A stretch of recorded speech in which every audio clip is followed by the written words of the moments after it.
तो हेलो दोस्तों, आप सबका बहुत बहुत स्वागत है क्लास 11th फिजिक्स के इस लेटेस्ट वीडियो में।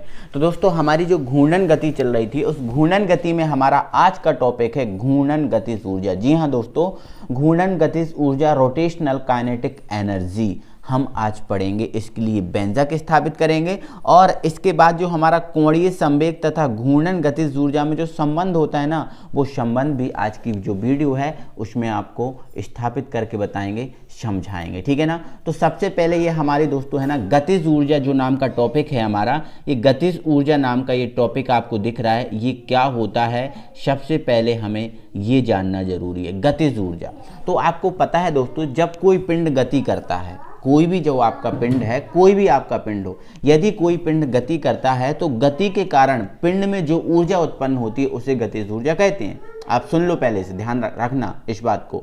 यदि कोई पिंड गति करता है तो उस पिंड में गति के कारण जो ऊर्जा उत्पन्न होती है उसे हम केवल मात्र बोलते हैं गतिज ऊर्जा। क्या बोलते हैं? गतिज ऊर्जा और काइनेटिक एनर्जी। गतिज ऊर्जा मीन्स काइनेटिक एनर्जी, और जो काइनेटिक एनर्जी होती है इसको काइनेटिक का के और एनर्जी का ई, इसलिए आपकी जो मात्र गतिज ऊर्जा है उसको हम के ई से व्यक्त करते हैं। किससे व्यक्त करते हैं? के ई से व्यक्त करते हैं।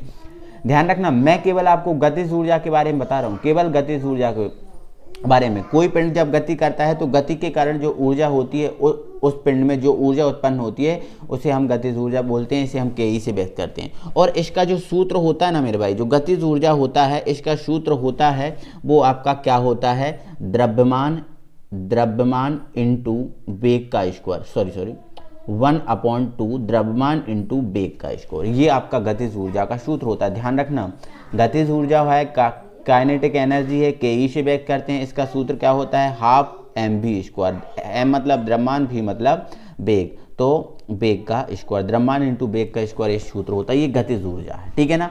बट अब हम गतिज ऊर्जा नहीं पढ़ रहा है, हम पढ़ रहा है मेरे भाई रोटेशनल काइनेटिक एनर्जी, मतलब घूर्णन गतिज ऊर्जा। ठीक है, घूर्णन।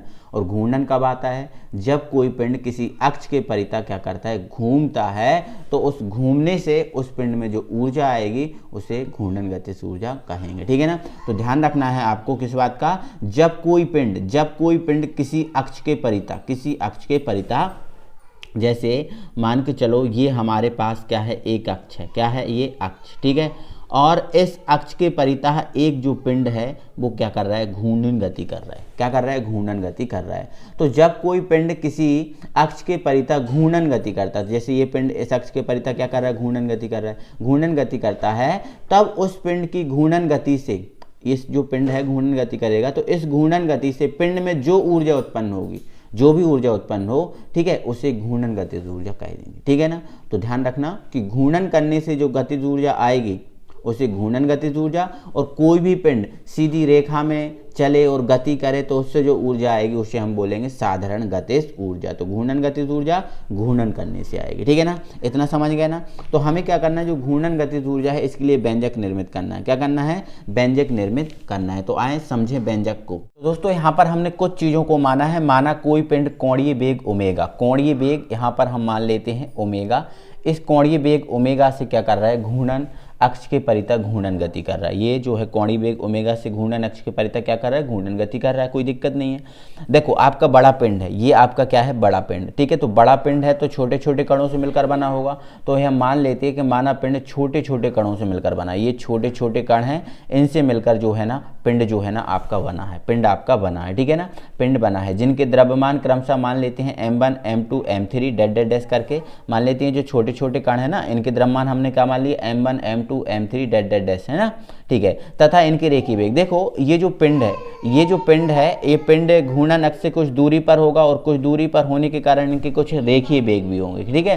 प्रत्येक जो है ना कण का जो है ना वो रेखीय वेग होगा। तो मान लेते हैं इनके जो रेखीय वेग हैं वो आपका v1 है, v2 है, v3 है। ठीक है, ये है। ठीक है। तब आपका दोस्तों रेखीय वेग और कोणीय वेग में संबंध क्या होता है? तो रेखीय वेग और कोणीय वेग में संबंध क्या होता है मेरे भाई? तो आप जानते हो v बराबर क्या होता है? v बराबर क्या होता है? r omega. ये होता है ना, बोलो होता है कि नहीं? कोई दिक्कत नहीं है। ठीक है। तब यदि हम v1 की वैल्यू निकालें, किसकी वैल्यू निकालें? v1 की, तो ये क्या हो जाएगा? देखो r, अब दूरी घूर्णन अक्ष से दूरी क्या हो जाएगी? r1 r2 r3 r4 dash ये हो जाएगी। ठीक है। अगर ये संबंध होता है तो V1 की अगर वैल्यू निकालें तो R की जगह हो जाएगा R1, और ओमेगा सबके लिए समान है क्योंकि कोणीय वेग ओमेगा प्रत्येक कण के लिए क्या है, समान। ठीक है, तो ये हो जाएगा, है ना। इसी प्रकार अगर हम V2 निकालें तो ये हो जाएगा R2 ओमेगा। ठीक है, इसी प्रकार हम V3 निकालें तो ये हो जाएगा आपका R3 omega, dash dash dash करके ये चलता रहेगा। इतना आप समझ गए, इतना आप समझ गए, कोई दिक्कत नहीं है। ठीक है, अब हमें क्या चाहिए, गतिज ऊर्जा चाहिए। क्या चाहिए, गतिज ऊर्जा। तो ये पिंड मेरे भाई आप यहाँ समझो, ये जब ये जो पिंड है, ये पिंड है घूर्णन गति करेगा, तो घूर्णन गति करेगा तो इससे हमें क्या मिलेगी, गतिज ऊर्जा मिलेगी। ठीक है, तथा तथा तथा तथा इसी प्रकार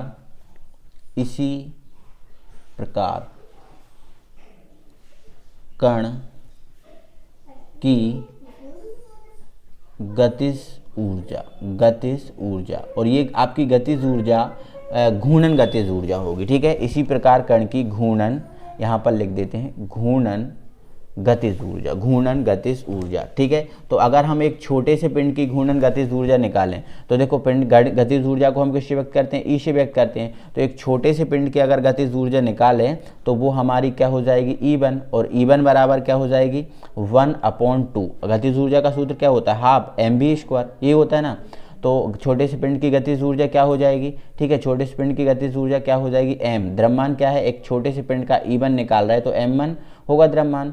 ठीक है, और वेग क्या होगा आपका V1, तो V1 का स्क्वायर होगा। ठीक है, लेकिन अगर मैं यहाँ से V1 की वैल्यू उठा के रख दूँ, जो V1 है इसकी वैल्यू अगर उठा के रख दूँ तो यही जो है ना सॉल्व होके क्या जाएगी, देखो ये तो आपका m1 ही रहेगा, और V1 की अगर मैं वैल्यू रख दूंगा, तो अगर मैं V1 की वैल्यू रख दूंगा यहाँ पर, तो ये जो है ना V1 की वैल्यू क्या है, R1 ओमेगा, तो यहाँ पर रखूँगा तो ये हो जाएगी R1 ओमेगा स्क्वायर, मतलब ये चीज़ आपको निकल के आएगी E1 की। ठीक है ना। तो इसी प्रकार मैं E2, E3, E4 के लिए निकालूं तो क्या बनेगा, देखो यहाँ पर समझो, इसी प्रकार यहाँ पर लिख दूंगा, इसी प्रकार। ठीक है, तो E2 की वैल्यू आपकी क्या निकल के आ जाएगी, 1/2, इसके अकॉर्डिंग निकालना। ठीक है, तो E2 के लिए आपका द्रव्यमान m2 होगा। ठीक है, और ये हो जाएगा आपका R2 ओमेगा स्क्वायर। ठीक है ना। अगर इसी प्रकार से निकालूं मैं E3 के लिए, तो E3 बराबर क्या हो जाएगा, 1/2 m3। ठीक है, और R3 ओमेगा का स्क्वायर, ये हो जाएगा, कोई दिक्कत नहीं है। बट ये जो आपकी घूर्णन गतिज ऊर्जा निकली है, छोटे छोटे कणों की निकली है। ठीक है, ये घूर्णन गतिज ऊर्जा किसकी निकली है, छोटे छोटे कणों की निकली है। ठीक है, लेकिन हमें संपूर्ण पिंड की क्या निकालना है, गतिज ऊर्जा। ठीक है, ओके। तो यहाँ पर हम ये चीज़ एक लाइन लिखेंगे, किंतु संपूर्ण पिंड की गतिज ऊर्जा इन छोटे छोटे कणों की गतिज ऊर्जा का क्या होगी, योग होगी। ठीक है, तो यहाँ पर लिख देंगे किंतु पूरे पिंड की गतिज ऊर्जा छोटे छोटे कणों की गतिज ऊर्जा का योग होगी। तब एक बड़े पिंड की गतिज ऊर्जा मान लेते हैं क्या है, E। ठीक है, तो छोटे छोटे कणों की गतिज ऊर्जा का क्या होगी, योग होगी, तो E1 plus E2 plus E3 dash dash dash करके ये चलती जाएगी। ठीक है, तो अगर हम ये वैल्यू उठा के रखें इनकी, तो E1 की वैल्यू क्या है हमारी, ये है। ठीक है, तो ये 1/2 m, ठीक है ना, m, यहाँ से R1 ओमेगा का स्क्वायर प्लस E2 की रखेंगे तो 1/2, सॉरी ये m1 है, m2, ठीक है, R1 ओमेगा का square plus 1/2 m3 R1 omega, sorry यहाँ R2 आएगा क्योंकि E2 की वैल्यू रख रहा है, तो यहाँ R2 आएगा और यहाँ R3 आएगा। ठीक है, ओमेगा का स्क्वायर डैश डैश डैश करके चलती जाएगी। ठीक है ना, इतना आप समझ गए। अगर हम इनको आगे जोड़ें, ठीक है, आगे अगर हम इसको सॉल्व करें तो देखो इधर पे इसको हम सॉल्व करेंगे तो ये आपका 1/2 ही रहेगा। ये आपका m1 ही रहेगा, इसका स्क्वायर आप ओपन करेंगे तो ये r1 का स्क्वायर हो जाएगा और ये ओमेगा का स्क्वायर हो जाएगा, ठीक है। इसी प्रकार इसको देखेंगे तो 1/2 m2 का स्क्वायर, यहाँ पर आपका इसका स्क्वायर को ओपन करेंगे तो r2 का स्क्वायर और ये ओमेगा स्क्वायर, ठीक है। फिर यहाँ पर देखेंगे तो 1/2 m3, यहाँ पर r3 का स्क्वायर और ये ओमेगा का स्क्वायर, डैश डैश डैश करके ये चलता रहेगा, ठीक है। तो आप इसमें देखो 1/2 और ओमेगा, 1/2 और ओमेगा देखो सब में सेम आ रहा है। तो आप क्या कीजिए, यहाँ पर जो 1/2 है और ये जो आपका ओमेगा है, इसको आप क्या कर लीजिए, कॉमन ले लीजिए। जब हम इसको कॉमन ले लेंगे तो अंदर क्या बचेगा, m1 r1 का स्क्वायर प्लस m2 r2 का स्क्वायर प्लस m3 r3 का स्क्वायर, ये डैश डैश डैश करके ये चलता रहेगा। बट इतना आप चलता रहेगा, इतना आप समझ गए। अगर इतना आप समझ गए हो तो देखो आगे आप देखो, ये जो है ये चीज़ जो है ना वो किसके इक्वल होती है, तो आपको ये पता है दोस्तों, ये जो चीज़ होती है वो आपकी किसके इक्वल होती है, सिग्मा m r स्क्वायर के इक्वल होती है कि नहीं, बोलो होती है ना। तो ये चीज़ जो है ना, देखो ये क्या है, m1 और r1 स्क्वायर का क्या है, योग चल रहा है। m1 मतलब m और r का r स्क्वायर का योग चल रहा है, m r स्क्वायर का योग, m r स्क्वायर का योग चल रहा है ना। ये सभी योग के लिए हम किसका का यूज़ करते हैं, सिग्मा का यूज़ करते हैं। तो ये हो जाएगा हमारा सिग्मा बराबर दोस्तों ये ओमेगा स्क्वायर है, ये ओमेगा स्क्वायर है, ठीक है ना। तो ये ओमेगा स्क्वायर आपको ध्यान से करना, क्योंकि सब में ये ओमेगा स्क्वायर है, ठीक है।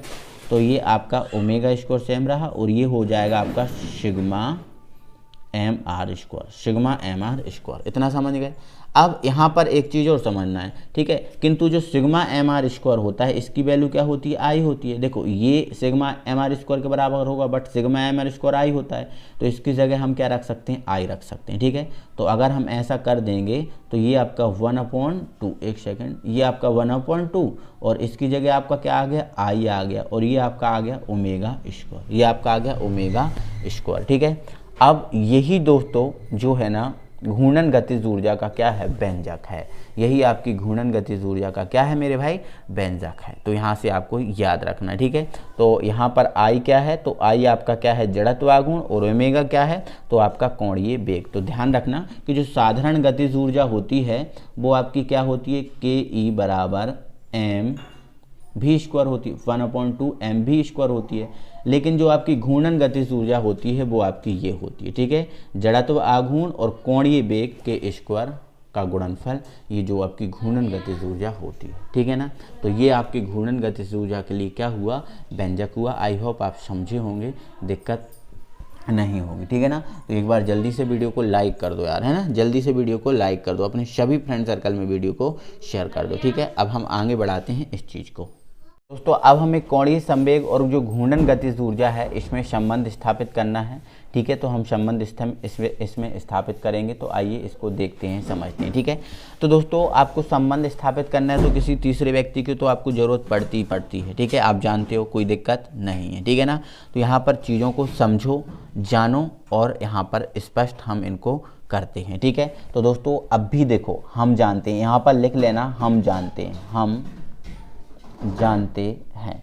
अब भाई हम तो बहुत जानते हैं, बट इसके संबंध में हम क्या जानते हैं वो देखना है, ठीक है। तो हम ये जानते हैं दोस्तों कि जो घूर्णन गतिज ऊर्जा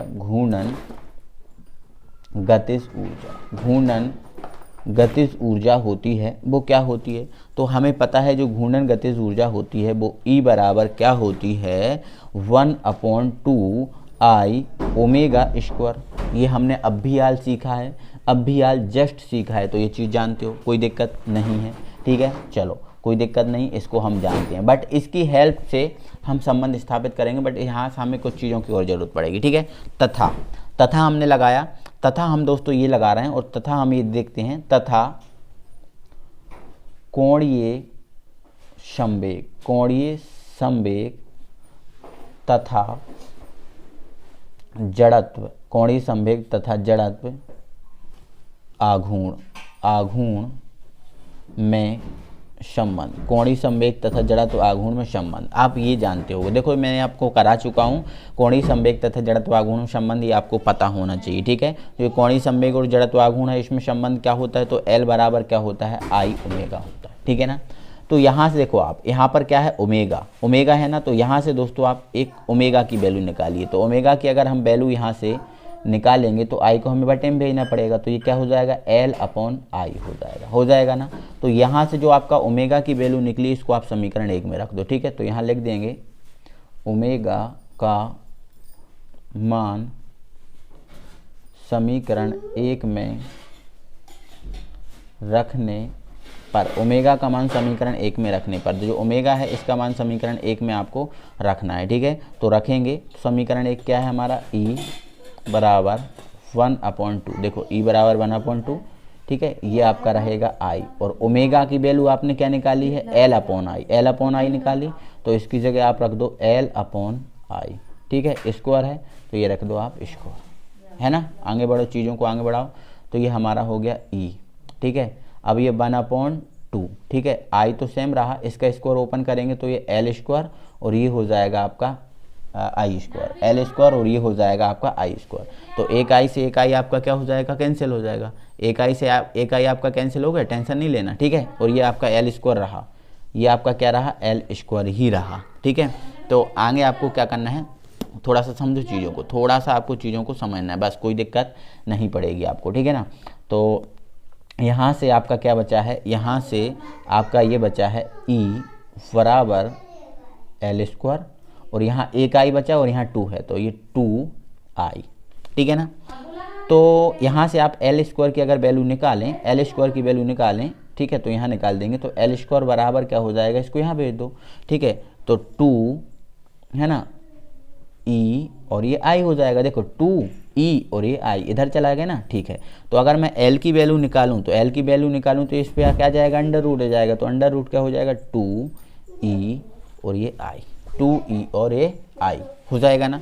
तो यही मेरे भाई, यही जो है ना मेरे भाई, जो है ना कोणीय संवेग तथा कोणीय संवेग तथा घूर्णन गतिज ऊर्जा में क्या है, संवेग है। तो ध्यान रखना है इस बात को, यही आपका क्या है, देखो ये आपका क्या है, कोणीय संवेग, और ये आपकी क्या है, घूर्णन गतिज ऊर्जा, घूर्णन गतिज ऊर्जा, ये आपकी क्या है, घूर्णन गतिज ऊर्जा है। तो ये कोणीय संवेग और घूर्णन गतिज ऊर्जा में क्या है, संबंध है। तो बस आपको इतना ही स्थापित करना है। तो आई होप आप समझे होगे, दिक्कत नहीं होगी, ठीक है। तो एक बार आप फुल देख लीजिए इसको, ठीक है ना, एक बार आप फुल देख लीजिए। अगर आपको स्क्रीनशॉट लेना है इसका तो स्क्रीनशॉट आप ले सकते हो, ठीक है ना। तो स्क्रीनशॉट आप इसका ले सकते हो, कोई दिक्कत नहीं है, ठीक है ना। चलो ओके दोस्तों, तो आज के लिए बस इतना ही। अगली वीडियो में हम आपसे फिर मुलाकात करेंगे। और दोस्तों हाँ, एक आपको स्पेशल बात बता देते हैं, अगली जो आपकी वीडियो होगी, अगली वीडियो होगी कार्य, ऊर्जा और शक्ति पर होगी। अगली यूनिट से हम, ठीक है, कार्य, ऊर्जा और शक्ति का जो है ना टॉपिक, चैप्टर जो है ना स्टार्ट कर रहे हैं, ठीक है। और अब हम आपको कंटिन्यू वीडियो प्रोवाइड कराएंगे, ठीक है। भले ही हमें कुछ काम हो, ठीक है, तो कहीं एडजस्ट करेंगे, बट आपको वीडियो कंटिन्यू प्रोवाइड कराएंगे, ठीक है। चलो मिलते हैं अगले वीडियो में, तब तक के लिए थैंक यू वेरी मच।